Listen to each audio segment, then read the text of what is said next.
వెనక కనిపిస్తుంది, ఇప్పుడు ఆడికే పోతున్నాం మనం. లచ్చమ్మకుంట చెరువట. చెరువు మొత్తం ఇప్పుడు నిన్న మొన్న రాక వచ్చినాయి కదా వార్తలు, మొత్తం 2 చెరువులను కథం పట్టించిరు అని. ఇగో ఇది ఇంకో చెరువు, లచ్చమ్మకుంట చెరువు. ఇది ఎట్లా ఎండ నుంచి వస్తుండే ఇంట్లోకి నీళ్లు? చెరువు నుంచి అక్కడ నుంచి వాటర్ వచ్చేది, ఆ వాటర్ వచ్చేది ఏరియా మొత్తం బంద్ చేసిరు మేడం. ఆ సోర్స్ అంతా బంద్ చేసిరు, నాల మొత్తం బంద్ చేసిరు. అది ఏం చూపిస్తారు అక్కడ? ఏముంది? ఇదే బోర్లా. అదే ఇక చూడుర్రి, ఇవంతా కూడా బోర్లే, బాయిల నుంచి చెర్ల నుంచి. ఇగో చూడుర్రి, ఇది మొత్తం అంటే ఎక్కడ పనులు చేయొద్దు.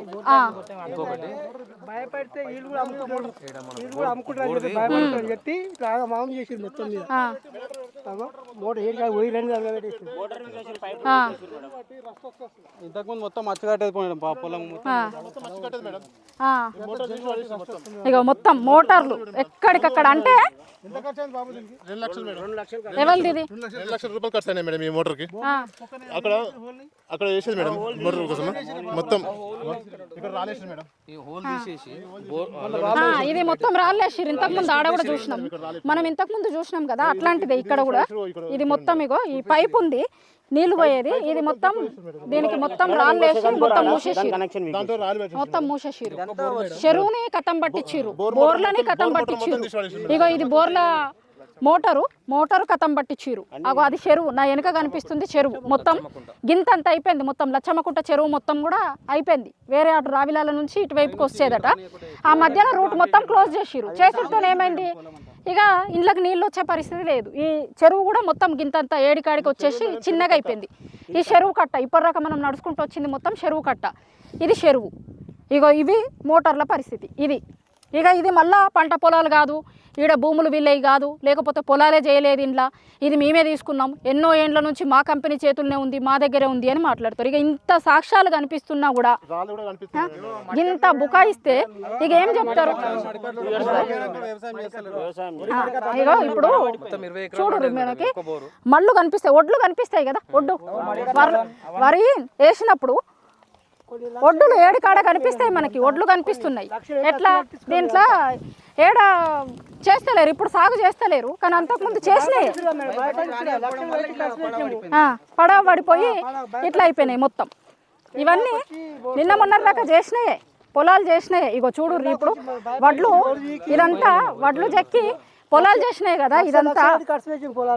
ఇవంతా ఇగో చూడు, ఇదంతా ఒడ్డు, దానికి దీనికి మధ్యలో ఉన్న ఒడ్డు. ఇప్పుడు నేను నిలుస్తున్నది ఇది ఒడ్డు.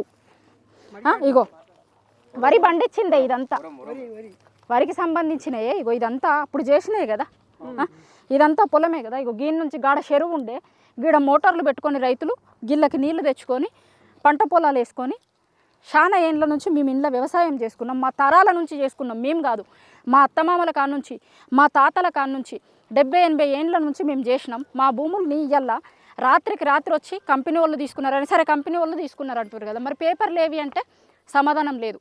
మనం అక్కడ కొంతమంది కంపెనీ వాళ్ళు ఉన్నారు, వాళ్ళని అడిగినాం ఏం కంపెనీ నుంచి అంటే కోహినూర్ కంపెనీ అన్నారు. మరి ఆ కంపెనీ వాళ్ళు ఏమన్నా పేపర్లో ఏదో లెక్కో పత్రమో ఉండాలి కదా. వట్టిగా నోటి మాటకు పోయి నేను పోయి ఇక చార్మినార్ నాది నాకు ఇయ్యర్రి అని అంటే నడుస్తుందా? నడవదు కదా. నీకు పేపర్ ఉండాలి కదా నీ దగ్గర, ఏదో ఒకటి భూమి నీది అని చెప్పడానికి. వట్టిగా పోయి నేను కూడా అంటా చార్మినార్ నాది నాకు రాసిచ్చిర్రు అని చెప్తా, నడుస్తుందా? ప్రభుత్వాలు వెనకాల ఉంటే ఏం చెప్తుంది నడుస్తుంది, ఏం మాట్లాడుతుంది నడుస్తుంది అంటే ఎట్లయితుంది? ఈ భూమి నాది అని చెప్తున్నారు. ఏది ఆధారం, ఏది సూంచుర్రి అని రైతులు అడుగుతున్నారు. లేదు మా దగ్గర ఉన్నాయి అనడానికి మా దగ్గర ఆధారాలు ఉన్నాయి అంటున్నారు వాళ్ళు. మేము ఈ పొలం మీద పన్నులు కట్టినాం, లోన్లు తీసుకున్నాం, పొలాలు చేసినాం. ఇవాళ మమ్మల్ని రోడ్డు మీద పడేస్తాము. ఇప్పుడు ఏడో చూసినా ప్రభుత్వం పన్నులు ఎట్లున్నాయి, హైడ్రా పేరు మీద ఇళ్లల్లో ఉన్నోళ్ళని తీసుకొచ్చి రోడ్ల మీద పడేయాలి. ఖమ్మం పరిస్థితి అదే. ఎక్కడ ఉమ్మడి 10 జిల్లాలలో తీసుకుంటే మొత్తం కాంగ్రెస్ ప్రభుత్వం వచ్చిన తర్వాత ఏంది అంటే అప్పటిదాకా మీరున్న జాగా మీది కాదంటారు. పొద్దుగాలు వస్తారు, ఎవరో ఒకరు ఆఫీసర్ వస్తాడు, ఈ జాగా నీది కాదంటాడు. అరే నాకు ఇల్లు తీసుకున్నా, నేను లోన్లు తీసుకున్నా, జాగా నాదే, ఇల్లు కట్టుకున్నోడు ఇల్లు కట్టుకున్నా అని చెప్తుండు, జాగా నాది అని చెప్తుండు, అయినా నీది కాదు అంటాడు. రాత్రికి రాత్రి ఆ జాగాలది కాకుండా ఎట్లా పోయింది? ఇప్పుడు ప్రభుత్వాలు పర్మిషన్లు ఇచ్చినాయట, కట్టుకున్నారు, వాళ్ళు ఇండ్లు కట్టుకున్నారు, లోన్లు వచ్చినాయి, కరెంటు ఫెసిలిటీ ఇస్తేవి, నీళ్ళు ఇస్తేవి, అన్ని ఇస్తేవి, ఇది మీది కాదు అని రోడ్డు మీద పడేస్తారు. ఇక పోనుల పరిస్థితి ఎట్లుంది అంటే ఇప్పుడు మనం చూస్తున్నాం కదా ఆడ మధు పార్క్ దగ్గర పరిస్థితి జీరో వాల్యూ అంటారు సీఎం గారు. జీరో వాల్యూ, కొనటానికి ఉండదు, అమ్ముటానికి ఉండదు, మొత్తం జీరో చేసి పడేసిన. నాకు ఇది లేకపోయినా పన్ను నడుస్తుంది, మూసి సుందరీకరణలో దాన్ని తీసుకోవాల్సిన అవసరం కూడా లేదు, జీరో వాల్యూ చేసేసిన అంటారు. ఇప్పుడు జనాలకి బాగు చెయ్యిర్రి, మీరేదో మార్పు తీసుకొస్తారు అంటే మా బతుకులలో మార్పులు వస్తాయి కావచ్చు అనుకున్నారు, కానీ ఆ మార్పు ఇది అనుకోలే. ఆ మార్పు ఎట్లయింది అంటే ఇక్కడ చూసిన నాదర్గుల్లో చూసినా సేమ్ పరిస్థితి. మార్పు ఏంది? ఇప్పటిదాకా మీరు చేసుకున్నారు కదా, కాంగ్రెస్ ప్రభుత్వం చూపించిన మార్పు ఏంటంటే మీ భూములు మీకు కాకుండా పోయినాయి, అది మార్పు. హైడ్రా పేరుతోని ఇళ్లల్లో ఉన్నోళ్ళని తీసుకొని వచ్చి రోడ్ల మీద పడేస్తారు, ఇది మీది కాదు. ఇప్పటిదాకా మీరు మీదేనే ఉన్నారు, మేము మార్పు చూపించాలి కదా. మా మార్పు ఏంది అంటే ఈ భూమి మీది కాదు, మీరు బయటికి వెళ్ళిపోర్రి, అది చెప్తుర్రు. ఇగో అది చెరువు పరిస్థితి. ఆ చెర్ల నుంచి నీళ్ళతోనే మేము పంటలు పండించుకున్నాం. ఇగో ఇదంతా మొన్నరాక కూడా పండించుకుందే. ఇక ఇప్పుడంతా దీన్నంతా ఏం చేస్తారో మరిగా, కన్స్ట్రక్షన్ ఏం కంపెనీలు వస్తాయో, ఏం కడతారో, ఏం చేస్తారో. కానీ భూములకి ధరలకు రేట్లు వచ్చేసరికి, రెక్కలు వచ్చేసరికి, తెలంగాణ రాష్ట్రం వచ్చిన తర్వాత భూములకి విపరీతమైనటువంటి డిమాండ్ పెరిగింది. పెరుగుడుతోని ఇక ఇక్కడ ఉన్నటువంటి ఇట్లాంటి వాళ్ళందరినీ ఇది మీది కాదు అని రోడ్ల మీద పడవేసే ప్రయత్నం చేస్తున్నారు. ఎక్కడ చూసినా కూడా సేమ్ మొత్తం భూములని చెరబట్టే ప్రయత్నం చేస్తున్నారు. ఎక్కడ భూమి కనబడని దాని మీద గద్దలు లెక్క వాళ్తున్నారు. అక్కడ రాకున్నాయి, మాకు మొత్తం పేపర్లు ఉన్నాయి, ఏమున్నాయి అని చెప్పినా లేదు మీద నడవదు. అయితే భయపెట్టించే ప్రయత్నం చేస్తారు, లేకపోతే తీసుకొని వచ్చి బజార్లో పడేసే ప్రయత్నం చేస్తారు. కానీ చేస్తుంది అయితే ఒకటే, ఎక్కడ ఏ పేరు పెట్టినా పేరు లేదన్నా కావచ్చు, కానీ అన్యాయం చేయడం, జనాలని రోడ్ల మీద పడేయడం తప్ప ఈ ప్రభుత్వం చేస్తుంది ఏది లేదు. వీళ్ళందరూ చెప్తుంది కూడా అదే. మొత్తం అక్కడి నుంచి మొదలు పెడితే దగ్గర ఇన్ని ఎకరాలు మొత్తం బ్లూ షీట్లు వేసినాయి, మొత్తం కూడా వాళ్ళు కోహినూర్ కంపెనీదని చెప్తున్నారు. ఆ కంపెనీలు అది ఏమున్నాయి అంటే ఏం లేదు, కానీ మాది. మిమ్మల్ని రానియ్యం, చెరువు కాడికి రానియ్యరు, గుడి కాడికి రానియ్యరు, అలా భూముల కాడికి రానియ్యరు. ఏం చేయాలి మరి? ఇప్పుడు ప్రభుత్వాల దగ్గరికి పోయిర్రు. ప్రభుత్వాలు ఎట్లుండాలంటే పేదోళ్ళ పక్షాన ఉండాలి, వాళ్ళు చెప్తే వినేటట్టు ఉండాలి. కానీ ప్రభుత్వాలే వాళ్ళ సైడ్ తీసుకొని వాళ్ళని రోడ్డు మీద పడేస్తామంటే ఇంకెవరి దగ్గరికి పోవాలి మరి వాళ్ళు? ఇప్పుడు ప్రభుత్వాలు ప్రజల పక్షాన ఉండాలి ఎప్పుడైనా సరే, బాధితుల పక్షాన ఉండాలి ఎప్పుడైనా సరే ప్రభుత్వాలు. కానీ వాళ్ళ చేస్తుంది ఏంది? ప్రభుత్వాలు వాళ్ళ పక్షాన ఉన్నట్టుగానైతే కనిపిస్తలేదు. ఏం చెప్తారు మీరు ప్రభుత్వాలకి? చెప్పాల్సి ఉంటే ప్రభుత్వాల దగ్గరికి చాలా సందర్భాలలో పోయినాము అని చెప్తున్నారు మీరు. మేము చాలా ఏండ్ల నుంచి తిరుగుతున్నాము, 2 ఏళ్ళు 3 ఏళ్ళ నుంచి చాలా సందర్భాలలో చిన్న స్థాయి నుంచి మొదలు పెడితే పెద్ద స్థాయి రాక అందరు అధికారులను కలిసినాము అని చెప్తున్నారు. సరే, చివరి ప్రయత్నంగా మళ్ళీ ఏమన్నా చెప్పాలనుకుంటే ఏం చెప్తారు అసలు ప్రభుత్వానికి? చాలా ప్రభుత్వాలకు విన్నవించినాం మేడం.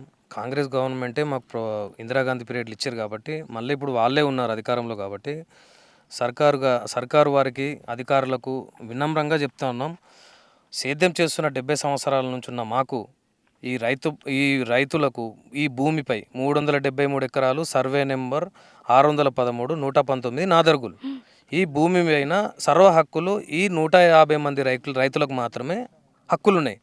వేరే ఏ ప్రైవేటు వ్యక్తులకు, ఏ కంపెనీలకు ఇక్కడ హక్కులు లేవు. అది గవర్నమెంట్ వారు మా మీద దయ తలిస్తే అది 100% ఆస్కారం అయ్యే ఛాన్సెస్ ఉన్నది. అందుకని ప్రభుత్వ పెద్దలకు కూడా కోరుతా ఉన్నాం. గవర్నమెంట్ కలెక్టర్ గారికి, రంగారెడ్డి జిల్లా నారాయణ రెడ్డి గారు కూడా కోరుతా ఉన్నాం. ఆర్డీఓ జగదీశ్వర్ రెడ్డి గారికి కూడా కోరుతా ఉన్నాం. ఎంఆర్ఓ గారు కూడా విన్నవిస్తున్నాం. రైతులకు న్యాయం చేయండి సార్, రైతులు న్యాయం చేయండి. రైతులు 70 సంవత్సరాలుగా అగమ్య గోచరాలను వాళ్ళని ఇబ్బంది పెడతా ఉన్నారు గత 20 సంవత్సరాలుగా. మరీ 3 సంవత్సరాల నుంచి అయితే మరీ దారుణంగా మహిళా రైతులను ఇబ్బంది పెట్టుడు, మహిళా రైతులను కూలీలను రానియకపోవడు, బౌన్సర్లను పెట్టుడు, మహిళా రైతుల మీదకి మహిళా బౌన్సర్లు, జెంట్స్ మీదకి జెంట్స్ బౌన్సర్లు. ఇది ఇక్కడ న్యాయము? ఇది ఇక్కడ ఉన్నాము మేమేమన్నా ఇండియాలోనే ఉన్నామా, లేదంటే వేరే దేశంలో పాకిస్తాన్, బంగ్లాదేశ్లో ఏ విధైతే సరిహద్దు కంచులు ఉంటాయో ఆ సరిహద్దుల బార్డర్లో బతుకుతున్నామా అనే దుస్థితికి ఈరోజు ఈ 373 ఎకరాల రైతులకు మేము బాధపడతా ఉన్నాం. గవర్నమెంట్కు వినమ్రంగా చెప్తా ఉన్నాం, సార్ ఈ భూములన్నీ సర్వ హక్కులు మాకున్నాయి, మాకు ఈ భూమిపై హక్కులు కల్పించి మాకు పట్టాలు ఇచ్చి ఈ రైతులను కాపాడాల్సిందిగా కోరుతాం. లేదంటే మాత్రం రైతులందరూ ఏదో విధంగా చాలా అన్యాయానికి గురవుతారు, చాలా కుటుంబాలు 700-800 కుటుంబాలు రోడ్డున పడతాయి సార్. మీరు దయచేసి ఆలోచన చేయండి, ఈ రైతులను కాపాడండి. ఇందిరాదేవి మేడంకి, సెకండ్ ఆర్డీఓ జగదీశ్వర్ రెడ్డికి, థర్డ్ కలెక్టర్ నారాయణ రెడ్డికి, వీళ్ళ ముగ్గురికి ఎన్నోసార్లు దాదాపు నా దగ్గర ఇన్వార్డ్లు ఇచ్చిన పేపర్స్ దాదాపు ఒక 500 లెటర్స్ ఉంటాయి ఇంట్లో. ఇన్వార్డ్ ఇచ్చిన పేపర్స్ దగ్గర 2022 నుంచి ఇప్పటి వరకు ఇచ్చుకుంటూనే వస్తున్నా. ఎలాంటి రెస్పాన్స్ ఉండదు వాళ్ళ దగ్గర. ఇందిరాదేవి మేడం అయితే, మేడం ఇది సీలింగ్ సర్ప్లెక్స్ ల్యాండ్ కదా, 22A నిషేధిత జాబితా కదా, ఇలా రేకులు ఇలా బౌన్సాలు ఇలాంటివి పెట్టిస్తే ఆమె ఆర్ఐని పంపిస్తా అంటది, మళ్ళీ పంపించదు. నేను ఆర్ఐకి చేస్తా ప్రశాంతి మేడంకి, ఆమె వస్తున్నా అంటది, రాదు. లంచ్ టైం అయింది అంటది. ఆమె వాళ్ళు ఆఫీస్కి వచ్చేది తిననీకే పోనీకేనా మేడం, మమ్మల్ని పట్టించుకోనీకే కాదు. ఇంకా ఎంఆర్ఓ అయితే ఆమె ఎందుకుంటుందో తెలియదు అసలు. ఎంఆర్ఓ ఇక జగదీశ్వర్ రెడ్డి గారు, ఈయన ఆర్డీఓ గారు ఎంఆర్ఓకి చెప్పినా అంటారు. ఆయన ఇక్కడ మళ్ళీ ఇక్కడ వస్తే మాకు ఆర్ఐన్ మేడం చెప్తా కదా నేను, అది అంటది. అసలు మా మాట వాళ్ళు చెవిలో పెట్టరు మేము చెప్తే. దగ్గర నా ఇంట్లో 500 లెటర్స్ ఉంటాయి మేడం, ఇన్వాల్వ్ ఇచ్చినాయి. నేను నా సొంతంగా ఇచ్చినాయి 500 లెటర్స్ ఉంటాయి. వీళ్ళ ముగ్గురికి, కలెక్టర్కి, ఆర్డీఓకి, ఎంఆర్ఓకి ఇప్పటి వరకు ఎలాంటి రెస్పాన్స్ లేదు. 2022 అంటే 4 సంవత్సరాల నుంచి మేడం ఇది. అప్పటి నుంచి ఇప్పటి వరకు నో రెస్పాన్స్. ఇదంతా వ్యవసాయ పొలాలు మేడం. వీళ్ళు కోహినూర్ గ్రూప్స్ ఎప్పుడైతే దౌర్జన్యం చేసి తీసుకున్నారో ఇదంతా మైనింగ్ చేసి పడేసారు. ఒక్కసారి విజువల్ చూపించు. మైనింగ్ చేసి పడేసారు. ఇదంతా మైనింగ్ చేసేసారు ఇదంతా మొత్తం. కాకపోతే ఇలా ఎవరైతే వ్యవసాయం చేస్తారో వాళ్ళకి బోర్లు లేవు. కాకపోతే వర్షాకాలంలో కందులు అవి వేసుకొని జీవనాధారము గడిపేది. వాళ్ళని భయబాధలకు గురి చేసి వాళ్ళ దగ్గర నుంచి లాక్కొని మైనింగ్ చేసేసి మొత్తం ఇలా వేసేసారు అంతా వాళ్ళు కోహినూర్ గ్రూప్స్. ఇటు నుంచి అటు నీళ్ళు వచ్చేది ఆ చెరువులకు. ఎప్పుడు ఇంతకుముందు మనం ఇంతకుముందు లచ్చమ్మకుంట ఇట్లా నుంచి నీళ్ళు రావాలి. ఇది ప్లేన్ పొలము. ఎప్పుడైతే కోహినూర్ గ్రూప్ తీసుకురో మైనింగ్ చేసేసింది. రావిరాల అనేది ఒకటి ఉంటుంది విలేజ్. ఆ రావిరాల నుంచి ఈ లచ్చమ్మకుంటలకు వాగ అవుతుంది ఒకటి, కిందికి నాలా ఉంటది. సమానం ఉండాలి, ఇదంతా లెవెల్ ఉండాలి. వీళ్ళు కోహినూర్ గ్రూప్స్ ఇది ఆ లచ్చమ్మకుంటలకు నీళ్ళు రాకుండా ఇళ్ళకు స్టాప్ కావాలి.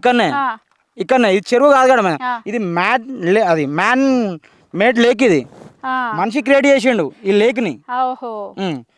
మనిషి క్రియేట్ చేసిండు ఈ లేక్ని, ఏదైతే మొత్తం మైనింగ్ చేసేసి. ఇది మీకు అర్థమయ్యేటట్టు చెప్తాను నేను. ఇక్కడ అంతకుముందు మనం అక్కడ చెరువు చూసినాం కదా, లచ్చమ్మకుంట చెరువు. ఆ చెరువుకి నీళ్లు ఇట్లా నుంచి పోతుండేట, ఆ చెరువులోకి నీళ్ళు వస్తుండే.